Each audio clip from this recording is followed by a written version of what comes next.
Good morning, beta. In previous video, we have done first to 5 questions of 3.1. Now we start beta 6 to 12. And without wasting time, let's start. 6 का जो first part है बेटा वो है angle of a triangle are in 1:3 ratio, यानी कि 1:2:3। किसी triangle के एंगल 1:3 के रेशो में है और आपने उन एंगल्स को डिग्री और रेडियन में फाइंड आउट करना है बेटा। तो देखो कॉमन सेंस की बात है, एंगल हो गए 30, 60 और 90, ठीक है ना, आया समझ में। तो ये डिग्री मेजरमेंट निकाल दी मैंने, तो रेडियन निकालेंगे, ये हो जाएगा π/6, ठीक है ना, π/6 और ये π/3 और ये π/2। तो वैसे ये तो ऑब्जेक्टिव का मैंने सॉल्यूशन दे दिया आपको। इसको करते कैसे हैं बेटा, देखो एक्सप्लेनेशन मेथड से। एंगल को लेट कर सकते हो आप x 2x 3x। Let first angle be x, degree में लेट कर लेंगे बेटा। सेकंड एंगल 2x, देखो second angle 2x, third angle 3x, ठीक है ना। इनका जो रेशो था, रेशो कब आता है, जब HCF कैंसिल हो जाता है, हाईएस्ट कॉमन फैक्टर कैंसिल होने के बाद आता है रेशो। तो highest common factor x let कर दिया मैंने, तो ये एंगल हो गया बेटा ये। According to angle sum property, angle sum property के अकॉर्डिंग इन सब का सम क्या होता है, इन सब का सम हो जाएगा 180 डिग्री, ठीक है ना। तो भाई इनको ऐड करेंगे तो ये आ जाएगा 6x और राइट में आ जाएगा 180 और x की वैल्यू यहाँ से क्या आ जाएगी, x की वैल्यू आ जाएगी 30 डिग्री, ठीक है ना। तो यहाँ पर 30 रखेंगे, फर्स्ट एंगल आ जाएगा 30, सेकंड 60 और थर्ड 90। तो 30 डिग्री को आपने चेंज करना है रेडियन के अंदर। तो मैंने बताया था आपको कि रेडियन में चेंज करने के लिए आपने इसको π/180 से मल्टीप्लाई करना है, यानी कि कैंसिल होकर आ जाएगा π/6। उसके बाद जो सेकंड एंगल आया है वो आया 60 डिग्री। तो 60 डिग्री को अगर आपने रेडियन में चेंज करना है तो इसको π/180 से मल्टीप्लाई करेंगे और ये आ जाएगा π/3, ठीक है ना, π/3 रेडियन। ठीक है, ऐसे जो थर्ड एंगल आया है 90 डिग्री, उसको रेडियन में चेंज करेंगे तो 90 को π/180 से मल्टीप्लाई करेंगे और कैंसिल होकर आ जाएगा π/2 रेडियन। तो ट्राइंगल के एंगल 1 2 3 के रेशो में थे और आपने उनको रेडियन और डिग्री दोनों में फाइंड आउट करना था, ठीक है ना। 6 का सेकंड पार्ट देखते हैं बच्चों।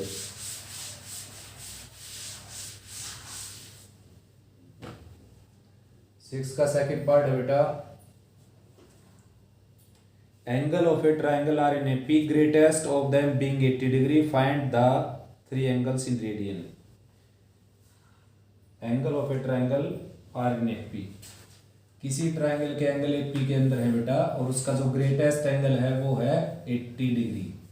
तो बच्चों ट्राइंगल के अगर एंगल AP में होंगे तो मेरी तरफ से गारंटी है एक एंगल 60 का जरूर होगा, ठीक है ना। तो आप डायरेक्ट ये लेट किया करो, फर्स्ट एंगल ये लेट कर लिया, सेकंड एंगल ये लेट कर लिया और थर्ड एंगल ये लेट कर लिया। ये निश्चित है बेटा, अगर ट्राइंगल के एंगल AP में होंगे तो एक एंगल डेफिनेटली क्या होगा, 60 डिग्री का। ऐसा क्यों होता है मैं बता भी देता हूँ आपको। देखो AP की 3 टर्म को हम लेट करते हैं ऐसे, A-D और A+D, ठीक है ना। 10th क्लास में भी लेट किया आपने ऐसे, या फिर आप लेट कर सकते हो A+D और A+2D, कैसे भी लेट कर लो बेटा बेसिक से, ठीक है ना। ऐसे लेट कर लो ट्राइंगल के एंगल अगर AP में है, या फिर ऐसे लेट कर लो। अब देखो एंगल सम प्रॉपर्टी क्या कहती है कि तीनों एंगल का सम क्या होता है, 180 डिग्री। तो इन तीनों का अगर सम 180 डिग्री करेंगे हम, तो ये D से -D कैंसिल होकर 3A की वैल्यू क्या आ जाएगी 180 और A की वैल्यू क्या आ जाएगी 60। तो एंगल क्या होगा बेटा 60 - D, 60 एंड 60 + D, ये एंगल हो गए, ठीक है ना। तो इसलिए मैंने ये लेट किया, यानी कि अगर ट्राइंगल के एंगल AP में होंगे तो एक एंगल 60 का जरूर आएगा उसमें, ठीक है ना। ऐसे भी लेट कर सकते हो आप, ऐसे भी क्वेश्चन सोल्व हो जाएगा और ऐसे लेट कर लेना, उससे 1 2 लाइन कम पड़ेगी आपकी, ठीक है ना, और सीधा ही लाइट करोगे तो कोई गड़बड़ नहीं हो सकती। अब उसने क्या कहा था कि जो बड़ा एंगल है वो 80 डिग्री का है, तो देखो ये बड़ा नहीं हो सकता, ये बड़ा नहीं हो सकता, ये बड़ा एंगल होगा। तो according to condition 60 plus D हो जाएगा बच्चों 80 के इक्वल, और डी की वैल्यू यहाँ से क्या आ जाएगी 20। तो भाई फर्स्ट एंगल हो गया 60 माइनस 20 यानी कि 40 डिग्री। सेकंड एंगल मैंने बता दिया आपको 60 डिग्री आ गया था, और थर्ड एंगल उसने दे रखा है 80 डिग्री। अब इनको आपने किन में चेंज करना है, रेडियन में। तो रेडियन में चेंज करने के लिए इसको आपने पाई बाई 180 से मल्टीप्लाई कर देना, ठीक है ना। ये कैंसिल हो गया और ये कैंसिल होकर 2/9 रेडियन आ गया। इसको अगर आपने रेडियन में चेंज करना है तो पाई बाई 180 से मल्टीप्लाई करना पड़ेगा, और ये कैंसिल होकर पाई/3 रेडियन आ जाएगा, ठीक है ना। इसको अगर आपने रेडियन में चेंज करना है तो इसको भी पाई/180 से मल्टीप्लाई करना पड़ेगा, और ये कैंसिल होकर 4/9 रेडियन आ जाएगा, ठीक है ना। तो इस क्वेश्चन का एक मेथड ये है कि आप सीधा यहाँ से लेट करके चल पढ़ सकते हो, या फिर यहाँ से लेट कर लो। देखो यहाँ से अगर आपने कंप्लीट एक्सप्लेनेशन दिखानी है तो यहाँ से लेट करो कि वही एंगल ले लिया a minus D, second a और थर्ड a प्लस डी। अब तीनों का सम 180 क्यों दिखाया, कोई गिवन नहीं थी ये कंडीशन, लेकिन ये अंडरस्टूड है कि भाई तीनों एंगल का सम 180 ही होगा। तो यहाँ से a की वैल्यू 60 आ गई, देयरफॉर एंगल हो गए 60 माइनस डी 60 और 60 प्लस डी। अब बुक वाली कंडीशन लगाते हैं। बुक वाले ने दे रखा है कि भाई बड़ा जो एंगल है वो 80 डिग्री का, तो बड़े एंगल को 80 डिग्री के इक्वल रख के डी की वैल्यू मिल जाएगी आपको 20। वो यहाँ रखने से आपके तीनों एंगल आ जाएंगे, और उनको मैंने रेडियन में चेंज कर दिया, ठीक है ना। या फिर मैंने कहा था कि ऐसे भी लेट कर सकते हो आप a plus D and a plus 2d। अगर ट्राइंगल की अगर AP की 3 टर्म लेट करनी है आपने, तो आप ऐसे भी तो लेट कर सकते हैं ना इनको। AP की अगर 3 टर्म लेट करनी है तो ऐसे लेट किया जा सकता है उनको। ये कोई कंपल्सन नहीं है कि भाई ऐसे ही लेट करना, आपने ऐसे भी लेट कर सकते हो। डिफरेंस सेम होना चाहिए AP में। देखो इन दोनों का डिफरेंस क्या है d, इनका भी क्या है d। तो अब इसमें क्या है, दो इक्वेशन बनेगी आपकी। सबसे पहले according to angle sum property, angle sum property, ठीक है ना। एंगल सम प्रॉपर्टी क्या होती है कि ट्राइंगल के तीनों एंगल का सम क्या होता है 180 डिग्री।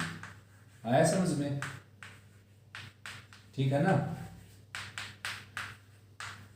तो ये हो जाएगा 3a प्लस 3d आ जाएगा 180 के इक्वल, और a प्लस डी आ जाएगा 60 के इक्वल, ठीक है ना।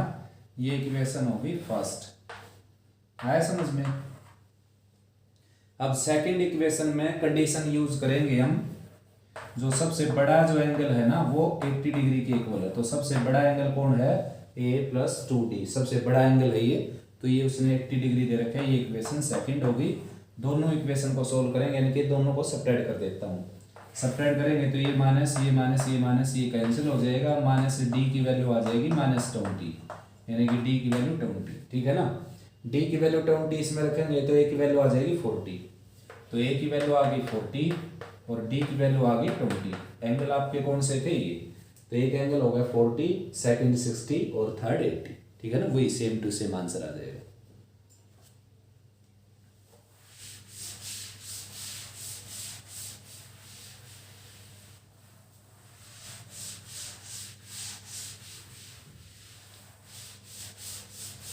सिक्स क्वेश्चन के दोनों पार्ट हो गए बेटा। सेवन क्वेश्चन देखते, देखो angle of a quadrilateral are.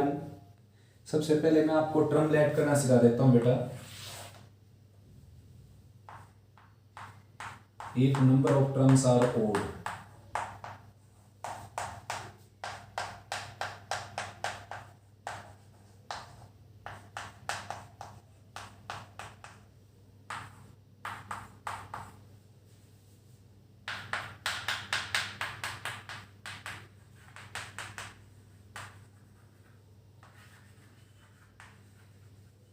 देखो बच्चों, जैसे आपने एपी की टर्म लेट करनी पड़ेगी, तो दो टर्म कभी लेट नहीं की जाती, दो टर्म को कभी चेक नहीं किया जा सकता कि वो एपी है नहीं, क्योंकि स्टेटमेंट अधूरी होती है उसमें। तीन या तीन से ज़्यादा टर्म को ही चेक किया जा सकता है वो एपी में है या नहीं। तो सक्सीडिंग टर्म में से प्रीसीडिंग टर्म को माइनस करेंगे, अगर डिफरेंस सेम आता रहेगा तो उसको एपी बोलते हैं। यानी कि जैसे दूसरी में से पहली घटाई, कोई आंसर आया, फिर तीसरी में से दूसरी घटाई सेम आंसर आया, फिर चौथी में से तीसरी टर्म सेपरेट की आंसर आया, ठीक है ना। तो इस तरीके से जो डिफरेंस सेम देखती है जो सीक्वेंस सीरीज उसको एपी बोलते हैं। 10th में आपने डिटेल में पढ़ लिया था ये, ठीक है ना। तो अब हम बात करते हैं कि एपी की टर्म जैसे दे रखी हो तो उनको लेट कैसे करते हैं। तो एक तो सिंपल तरीका ये है लेट करने का कि पहली टर्म को ए लेट करो, फिर a plus D, A plus 2d, A plus 3d, A plus 4d, A plus 5d, A plus 6d, कितनी भी टर्म लेट करनी पड़ जाए सभी का मेथड यही रहेगा। दूसरी एक ट्रिक है बेटा, दूसरी ट्रिक ये है अगर आपको 3 टर्म लेट करनी पड़ जाए ना, 3 टर्म, तो बीच वाली टर्म को ए लेट कर लो आप, ठीक है ना। आया समझ में। अगर आपको 5 टर्म लेट करनी पड़ जाए तो बीच वाली टर्म को आप ए लेट कर लो और 2 इधर हो जाएंगी, 2 इधर हो जाएंगी। अगर 7 टर्म लेट करनी पड़ जाए तो बीच वाली टर्म को ए लेट कर लो, 3 इधर हो जाएंगी और 3 इधर हो जाएंगी, ठीक है ना। और अगर आपको 9 टर्म लेट करनी पड़ जाए तो बीच वाली टर्म को ए लेट कर लो, 4 टर्म इधर हो जाएंगी और 4 टर्म इधर हो जाएंगी। अब ये टर्म होंगी क्या, देखो 3 term, 5 term, 7 term, 9 term, 11 term, कितनी भी लेट करनी हो तो बीच वाली टर्म को ए लेट करना आपने। अब ये और ये टर्म कैसे आएगी, इसमें से डी माइनस करोगे तो ये टर्म आ जाएगी और डी ऐड करोगे इसमें ये टर्म आ जाएगी। तो ऐसे ऐड किया जा सकता है 3 टर्म को। उससे फायदा ये होगा कि इनका जब सम करेंगे हम डी से डी कैंसिल हो जाएगा, ठीक है ना। और ऐसे लेट करने का तभी फायदा होगा जब सम दे रखा होगा या सम हम जानते होंगे उन टर्म्स का सम, क्योंकि ऐड करने से ही डी से डी कैंसिल होंगे ना सारे, इसलिए। अब इसमें क्या है, इसको ये लेट कर लिया तो इसमें से डी माइनस करो ये आ जाएगी, फिर डी माइनस करो ये आ जाएगी, ठीक है ना। इसमें डी ऐड करेंगे तो ये आ जाएगी और इसमें डी ऐड करेंगे तो ये आ जाएगी। आया समझ में। ये ए है, अगर इसमें से डी माइनस करेंगे ये आ जाएगी, फिर डी माइनस करेंगे ये आ जाएगी और फिर एक और डी माइनस करेंगे तो ये आ जाएगी, ठीक है ना। और इसमें क्या करेंगे, डी ऐड कर देंगे, इस तरफ ऐड करना आपने और उस तरफ सब्ट्रैक्ट करना था, ए प्लस डी।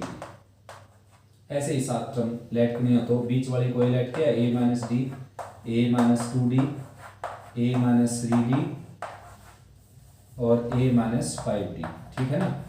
4 टर्म इधर हो गए और 4 टर्म इधर ले देना, ए प्लस डी, ए प्लस 2d, ए प्लस 3d, ए प्लस 4d और ए प्लस 5d। आया समझ में, ठीक है ना। जब भी आपने ओड टर्म लेट करनी हो, लेकिन ऐसे लेट करने का फायदा तभी होता है जब सभी टर्म्स का सम या तो दे रखा हो आपको या आप जानते हो, ठीक है ना। जैसे पिछले क्वेश्चन में सम नहीं दे रखा था लेकिन हम जानते थे कि ट्राइंगल के तीनों एंगल का सम 180 होता है, तो इसलिए ऐसे लेट करने से फायदा हुआ। अगर 4 टर्म लेट करनी हो, जैसे आपने 4 टर्म लेट करनी हो, 6 टर्म लेट करनी हो, 8 टर्म लेट करनी हो, 10 टर्म लेट करनी हो, तो कैसे लेट करते हैं, देखो ये टर्म लेट करनी है आपने a माइनस 3d, ये लेट करनी है आपने a माइनस 5d, ये लेट करनी है आपने a माइनस 7d, ये लेट करनी है आपने a माइनस 9d। पता चल गया। पहली टर्म को कैसे लेट करना आपने, जितनी भी टर्म हो उसमें से एक माइनस करो और उतनी d लगा दो माइनस के साथ, ठीक है ना। अब इसमें 2d ऐड करना आपने, 2d ऐड करेंगे तो a माइनस d, फिर इसमें 2d ऐड करेंगे तो a प्लस d, फिर इसमें 2d ऐड करेंगे तो a प्लस 3d। जहां पर रुक जाओ जहां पर इसका पॉजिटिव आ जाए या फिर 4 टर्म बन जाए आपकी। ऐसे इसमें 2d ऐड करेंगे तो a माइनस 3d, फिर 2d ऐड करेंगे a माइनस d, फिर 2d ऐड करेंगे a प्लस d, फिर 2d ऐड करेंगे a प्लस 3d, फिर 2d ऐड करेंगे a प्लस 5d, ठीक है ना। वहां पर रुक जाओ जहां पर ये 5d आ जाए प्लस में, या फिर टोटल टर्म काउंट होकर 6 आ जाए, ठीक ऐसा इसमें है। a प्लस 2d ऐड करेंगे यहाँ पर, a प्लस 2d ऐड करने से माइनस 5d हो जाएगा, फिर 2d ऐड करेंगे a माइनस 3d हो जाएगा, फिर 2d ऐड करेंगे a माइनस d हो जाएगा, फिर 2d ऐड करेंगे a प्लस d हो जाएगा, फिर 2d ऐड करेंगे a प्लस 3d हो जाएगा, फिर 2d ऐड करेंगे a प्लस 5d हो जाएगा, फिर 2d ऐड करेंगे a प्लस 7d हो जाएगा। वहाँ पर रुक जाना जहाँ पर इसका नेगेटिव आ जाए। तो ये तरीका है जब आपने ओड टर्म लेट करनी पड़ जाए एपी की, नंबर ऑफ ओड टर्म यानी कि 3, 5, 7, 9, 11 टर्म लेट करनी पड़ जाए। और अगर 4 टर्म, 6 टर्म, 8 टर्म लेट करनी पड़ जाए तो ये तरीका है, ठीक है ना। और एक और तरीका है जो सदाबहार तरीका है बेटा, जिसको आप कभी भूलते नहीं, वो चाहे number of term even let करनी पड़े आपको और चाहे number of term odd let करनी पड़े, दोनों में चलेगा और दौड़ेगा अच्छे से। और उसको जरूर याद रखो, अगर आप इसको बर्डन समझते हो, ठीक है ना। तो ऐसे लेट कर लो बस, जैसे आपने 3 टर्म लेट करनी है आपको, तो ये लेट कर दिया, ठीक है ना। 3 टर्म, जैसे 4 टर्म लेट करनी है तो ये लेट कर दिया। 5 टर्म लेट करनी तो 4a + 4d हो गया। 6 टर्म लेट करनी a + 5d, ऐसे बढ़ता जाएगा, d ऐड करते जाओ, ठीक है ना। तो देखो क्वेश्चन 7 आ गया, the angle of a quadrilateral are in a p the greatest is double the least, find the least angle in radians. तो भाई अब मैंने ऐसे लिख दिया, तो ऐसे ही लेट कर लेता हूँ मैं। क्वाड्रिलेटरल में 4 एंगल होते हैं, वो सारे p के अंदर हैं, तो ऐसे लेट कर लिया मैंने, ठीक है ना। Let angles of quadrilaterals are this.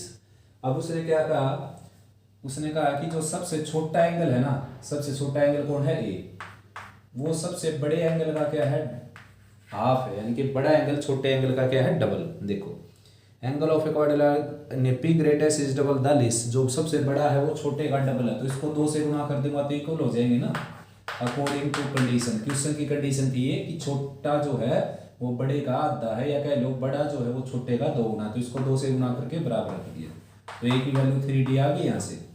उसके बाद क्या है, उसके बाद इसमें लिख रखा है कि भाई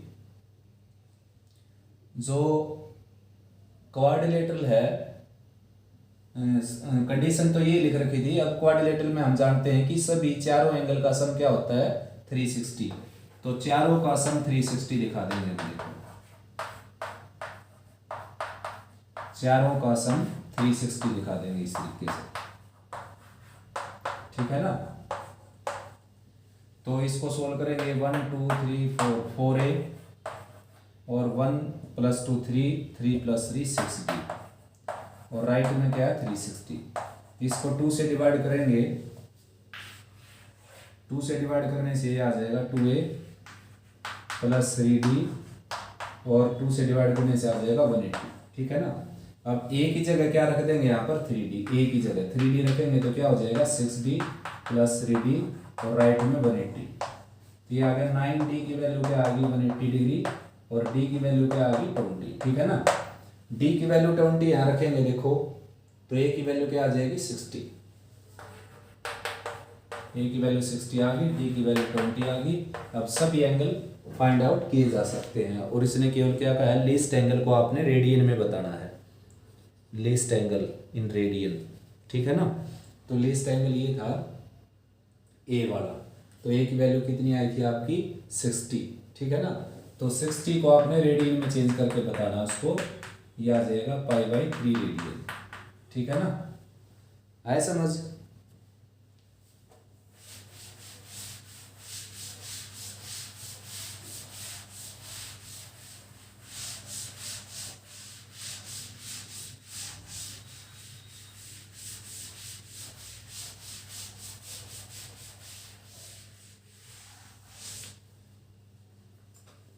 नेक्स्ट बच्चों 8th question, find the magnitude in radiance and degree of interior angle of a regular pentagon.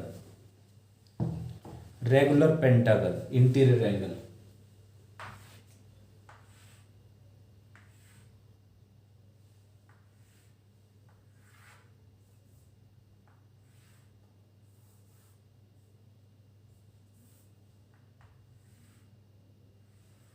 देखो बेटा रेगुलर है ये, रेगुलर समझ लेना इसको। रेगुलर मींस जिसकी सभी साइड इक्वल हो उसको बोलते हैं रेगुलर, ठीक है ना। पेंटागन यानी कि 5 साइड जिसमें हो, रेगुलर पेंटागन है ये। 7th क्वेश्चन का फर्स्ट पार्ट 1 2 3 4 5 रेगुलर पेंटागन है, इसका इंटीरियर एंगल फाइंड आउट करना आपने, ठीक है ना। इंटीरियर एंगल तो भाई कोई भी पॉलीगन्स है जैसे, ठीक है ना, तो उन पॉलीगन्स का जो इंटीरियर एंगल का सम होता है वो इस फार्मूले से आप डिनोट कर सकते हो, 1n-2 × 180, ठीक है ना। लेकिन ये कंडीशन उसी में लगेगी, वो इस तरह का ही पॉलीगन्स हो कि भाई उस पॉलीगन्स में कोई भी 2 डिफरेंट पॉइंट अगर आप लो, जैसे कहीं पर भी साइड पर ले लो, या यहाँ पर एक यहाँ ले लिया, एक यहाँ ले लिया, एक यहाँ ले लिया, तो इसको ज्वाइन करो आप। जैसे ये 2 पॉइंट ले लिए इसको ज्वाइन कर दिया, जैसे ये 2 पॉइंट ले लिए इसको ज्वाइन कर दिया, जैसे ये 2 पॉइंट ले लिए इसको ज्वाइन कर दिया, ये 2 पॉइंट ले लिए, इनको ज्वाइन कर दिया। तो ज्वाइन करने से जो लाइन सेगमेंट बनता है ना वो उसके अंदर ही आ जाना चाहिए सारा, ठीक है ना।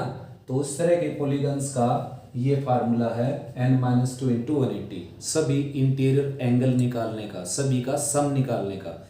जैसे ट्रायंगल है तो ट्रायंगल में n की जगह क्या रखना आपने 3, तो 3 - 2 क्या हो जाएगा 1, 1 इंटू 180 क्या आ जाएगा 180।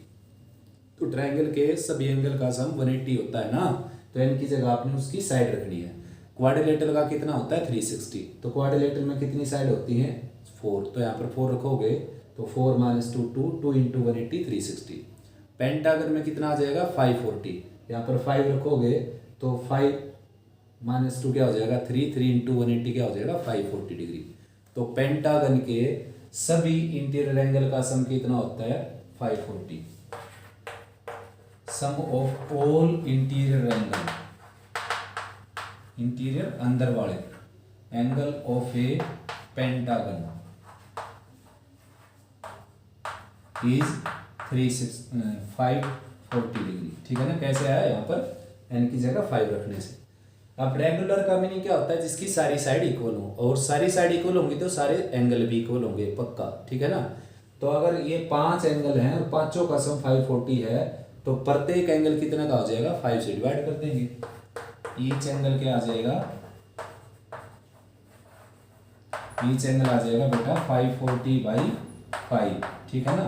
5 0 5 1 5 0 5 8 108 डिग्री। और इसको अगर रेडियन में चेंज करना आपने तो π/180 से आप मल्टीप्लाई कर सकते हो। इसको 4 से कैंसिल होने लग रहा है, 4 2 जा 8, 4 7 जा 28, 4 4 जा 16 और 4 5 जा 25। 3 से और कैंसिल होने लग रहा है, ये तो देखो 3 9 जा 27 और 3 15 जा, ठीक है ना। और भी 3 से कैंसिल हो रहा है बेटा, ये 3 3 जा 9, 3 5 जा 15, यानी कि 3/5 रेडियन, ठीक है ना।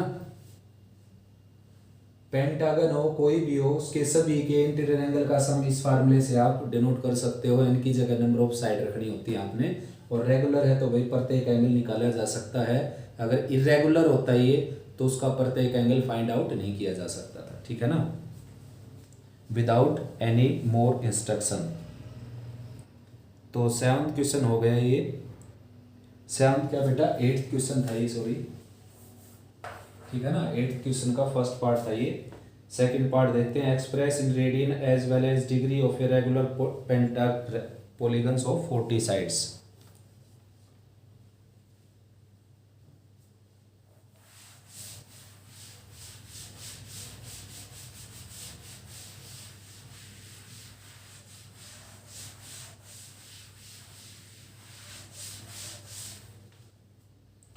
अब की बार भी पॉलीगन्स है बेटा और उसकी साइड कितनी है 40, ठीक है ना।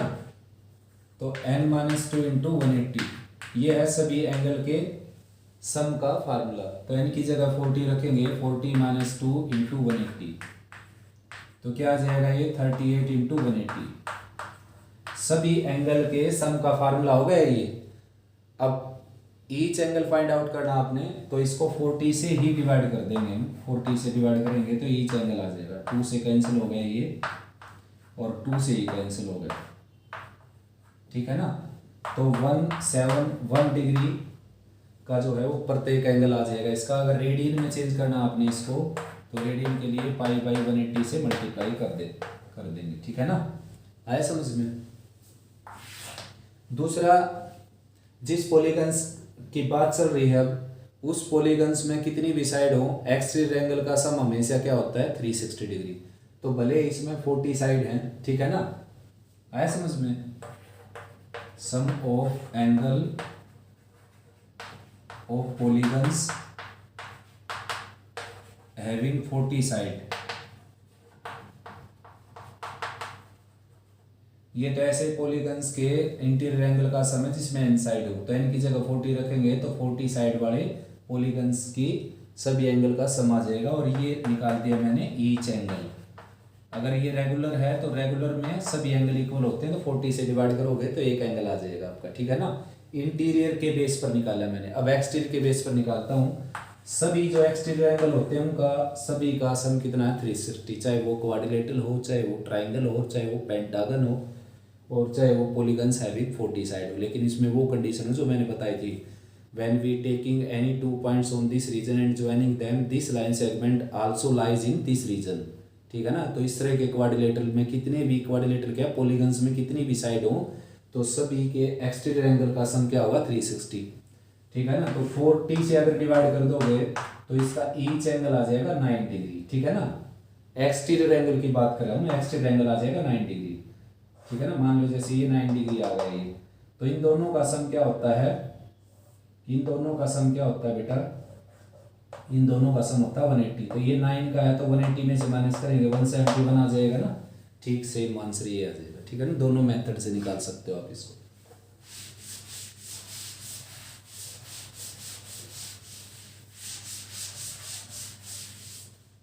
नाइन्थ क्वेश्चन देखते हैं बेटा। Number of sides of two regular polygons is 5:4।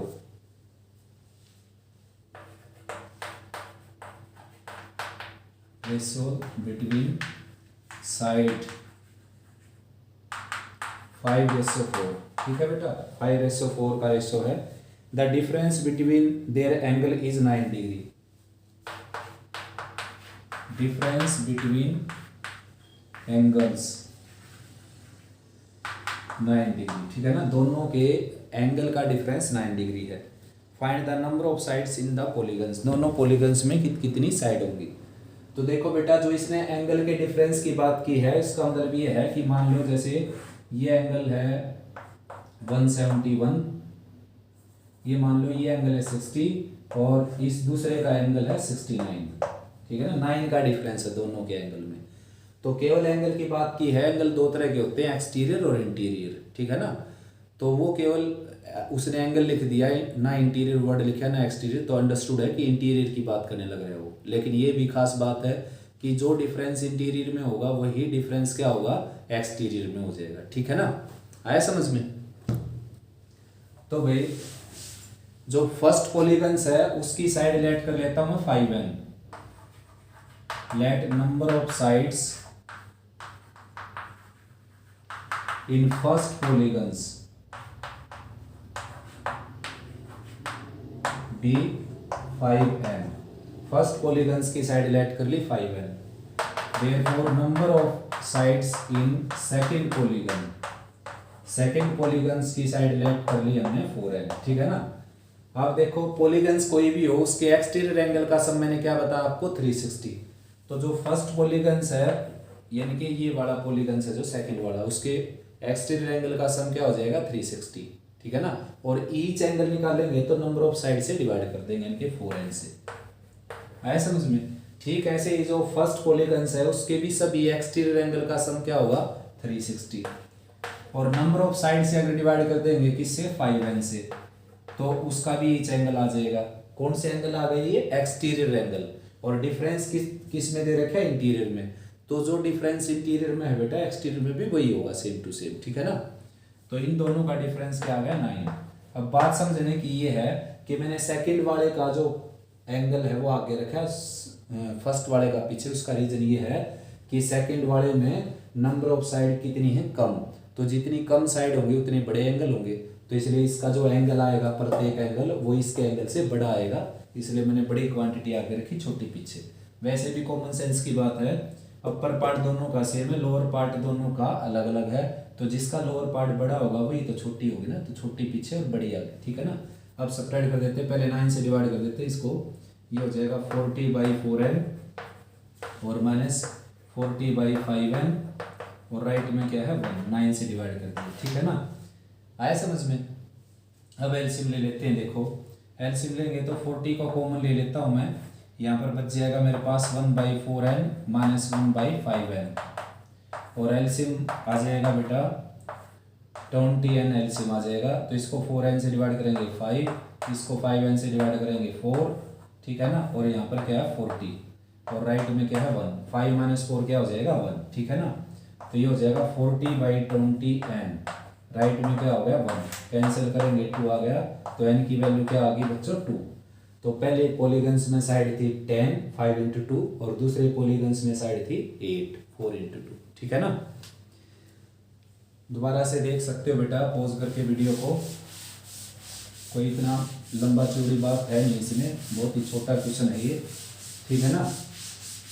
केवल दोनों की साइड का रेशो दे रखा है और दोनों के एंगल का डिफरेंस दे रखा है। ठीक है ना। नेक्स्ट है भाई 10th question, show that minute hand of A watch gains 5 degree 30 minutes on our and in a minute. ये कहना चाहता है बेटा जो मिनट हैंड है, ठीक है ना, मिनट हैंड जो है वो आवर एंड की बजाय 5.5 डिग्री का ज्यादा एंगल बना देती है 1 मिनट में। ठीक है ना।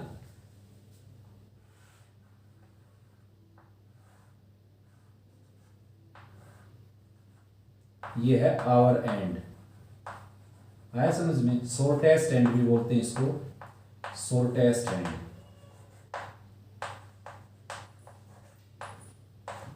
और ये है मिनट हैंड, इसको लार्जर एंड भी बोल देते हैं, लार्जर एंड। ठीक है ना। और ये है लॉन्गेस्ट हैंड, यानी कि सेकंड हैंड, सेकंड वाली सुई। ठीक है ना। तो ऐसा बेटा कि ये जो स्टेटमेंट लिखी गई है बुक्स में, ये रेयरली ही इनमें जो मतलब जैसे कोई डिजिट वगैरह है वो बदलनी होती है, वो रेयरली ही बदली जाती है, वरना ऐसे ही चलती रहती हैं। जैसे कि आप जानते होंगे कि आजकल जो बुक्स में देखेंगे आप कि ये लिखा हुआ है कि भाई एज ऑफ राम इज 100 पर मंथ्स। ठीक है ना। तो आंकड़े कितने चेंज हो गए, अब 100 पर मंथ्स कहाँ से, एज नहीं बेटा sorry, salary of Ram is 100 पर मंथ्स। ठीक है ना। ऐसे भी आपको ऑब्जर्वेशन मिलेंगे 1000 पर मंथ। तो आजकल 1000 per month 100 per month salary नहीं रही ना। तो ये ऑब्जर्वेशन एज इट इज चले हुए हैं बुक्स में।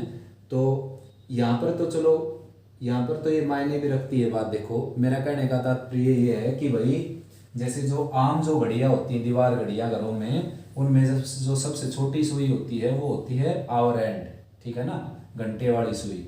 और ये जो उससे बड़ी होती है वो होती है मिनट हैंड, मिनट वाली सुई, और ये सेकंड वाली सुई। ठीक है ना। लेकिन आजकल जो नई डिजाइन की घड़ियां आ गई उनमें तो ऐसा भी है कि भाई ये आवर हैंड बड़ी हो जाए और मिनट हैंड सबसे बड़ी हो जाए, सेकंड हैंड सबसे छोटी हो जाए। ऐसा भी है बेटा, किसी किसी के घर में लगी होगी कोई दीवार घड़ी। ठीक है ना। ऐसा भी है कि ये सुइयां ही नहीं है, उसमें स्क्रीन घूमती है ऐसे। तो हमने जैसे बुक में जो लिखा हुआ है उसके अकॉर्डिंग हम अगर देखें तो सबसे छोटी सुई क्या होगी, आवर हैंड, और बीच वाली मिनट हैंड, और सबसे बड़ी सेकंड हैंड। ठीक है ना। तो उसके अकॉर्डिंग चलना हमें। देखो अब कोई भी सुई है जैसे पूरा घूमकर अगर आएगी तो 360 डिग्री का एंगल बनाएगी। ठीक है ना, पूरा घूमकर आएगी। तो सेकंड वाली सुई पूरा घूमकर कितने टाइम में आएगी, 60 सेकंड में। तो 60 सेकंड में बनाएगी 360 का, और 1 सेकंड में 6 डिग्री का। और जो मिनट हैंड है बेटा वो यहाँ से लेकर 12 से लेकर वापस 12 पर आएगी, तो कितने टाइम में आएगी, 60 मिनट में। तो 60 मिनट में कितने का एंगल बनाती है वो, 60 मिनट का। तो मिनट हैंड की बात कर रहे हैं। देखो इन 60 minute it makes 360 degree. Therefore in 1 minute, 1 minute में कितना बनाएगी, 360/60 यानी कि 6 डिग्री का। 1 मिनट में 6 डिग्री का एंगल बनाएगी मिनट हैंड। आवर हैंड की अगर बात करें हम, आवर हैंड, तो आवर हैंड जो है वो यहाँ से घूमकर और वापस यहाँ तक आएगी तो 12 घंटे का टाइम लगाएगी बेटा। इन 12 hours it makes 360 degree. Therefore in 1 hour it makes 360/12 that is 30 degree. तो 1 घंटे में 60 डिग्री का एंगल बनाती है, तो 1 मिनट में कितने का बनाएगी, इन 1 मिनट,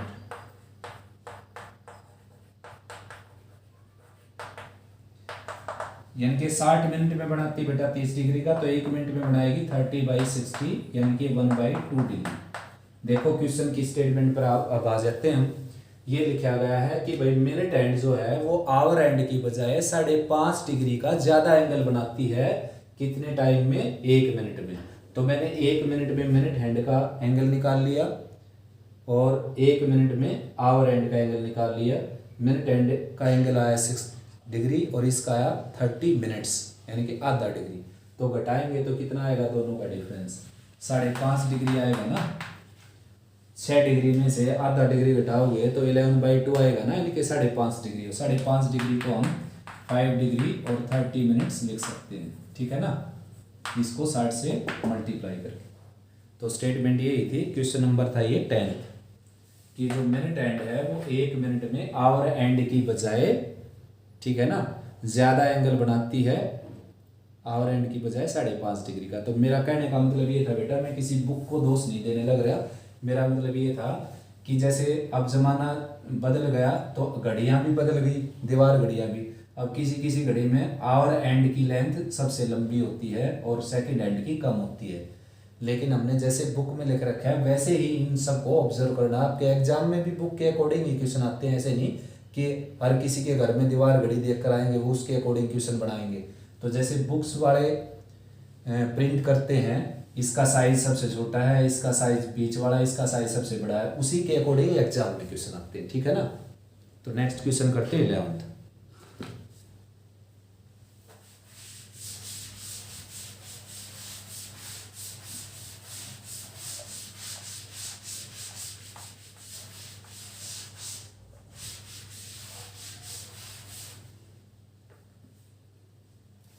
इलेवंथ भाई, find the degree measures of the angle subtended at the centre of a circle diameter 200 centimetre bye an arc of 22 centimetre. Find the degree measure of the angle. 11th question है बेटा।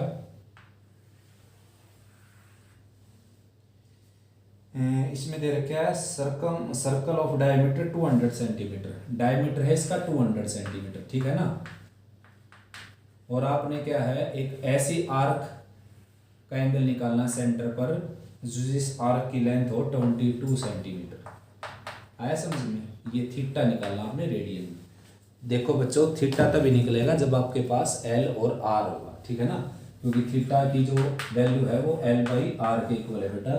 तो L तो already दिखाई देने लगी आपको 22, are है नहीं आपके पास, आर की बजाय डायमीटर दे रखा है, तो डायमीटर का हाफ ही क्या होता है आर, ठीक है ना।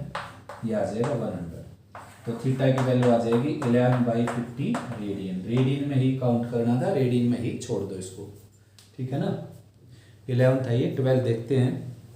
ए wire 122 centimetre long is bent and so as to lie along the arc of circle of radius 180 centimetre. Find in degree angle subtended at the centre of the wire. Statement पढ़ो book में एक बार ध्यान से, 12th question की, ठीक है ना। मैं डायग्राम बनाता हूँ, आप स्टेटमेंट पढ़ो 12th क्वेश्चन की एलिमेंट बुक से।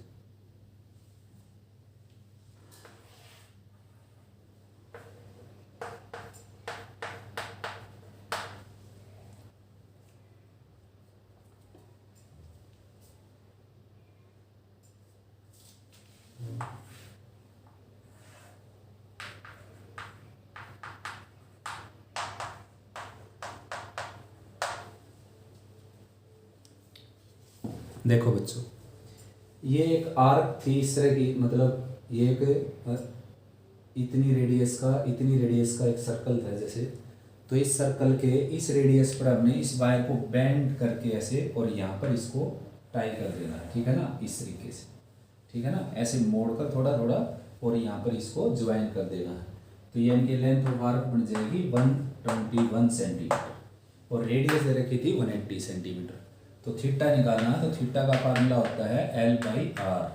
तो L क्या है बच्चों आपके पास 121 और R क्या है 180 सेंटीमीटर। तो ये आ गया रेडियन में आंसर आएगा और इसको बदलना आपने डिग्री में। तो डिग्री में बदलने के लिए मैंने बताया था आपको 180/π से इसको मल्टीप्लाई कर दो, ठीक है ना। आया समझ में? तो ये कैंसिल हो जाएगा इससे और पाई की न्यूमेरिकल वैल्यू रख देंगे 22/7, तो चेंज होकर 7/22 आ जाएगी, ठीक है ना। और ये आ जाएगा वही 7, 7 2 जा 14 और 847/22 डिग्री। अब मैंने बताया था कि फ्रैक्शन में आ गया तो सबसे पहले इसका इंटीग्रल पार्ट निकाल लेंगे, ठीक है ना। इंटीग्रल पार्ट निकाल कर फिर जो टुकड़ा बचेगा उसको किस में चेंज कर देंगे, डिग्री में, ठीक है ना। तो इसके लिए मैंने 847 को 22 से डिवाइड किया, ये आ गया 3 पर 66, 18 बच गया, यहाँ पर 7 आ गया। अब जाएगा 6 पर, 7 पर तो ज़्यादा हो जाएगा बेटा, 6 पर जाएगा। 6 2 जा 12, 6 2 जा 12 1 13, ये आ जाएगा 7 - 2 5 और ये आ जाएगा, ये तो कम बच गया भाई। तो 7 पर ले जाते हैं, 8 पर ले जाएं एक बार, 8 6 जा 8 2 जा 16 1, 8 2 जा 16 + 1 17, ये आ गया 1 1, ठीक है बेटा। 38 पर गया तो 38 इंटीग्रल 11/22, ठीक है ना। ये डिग्री हो गया और ये भी डिग्री है फिलहाल तो, ठीक है ना। लेकिन अब इस डिग्री को जो कि 1 से छोटी डिग्री बच गई, मैं इसको 60 से मल्टीप्लाई करके किस में चेंज कर देता हूँ, मिनट के अंदर। तो 38 डिग्री एंड 30 मिनट्स, ये आंसर आ गया बेटा आपका, ठीक है ना। आया समझ में। तो भाई अब इस वीडियो में 12th क्वेश्चन ही करते हैं। नेक्स्ट जो 19 तक के क्वेश्चन है अगली वीडियो में अपलोड करते हैं बेटा। इसको अच्छे से रिवाइज करो, कोई प्रॉब्लम आए तो कमेंट सेक्शन में आप लिख सकते हो।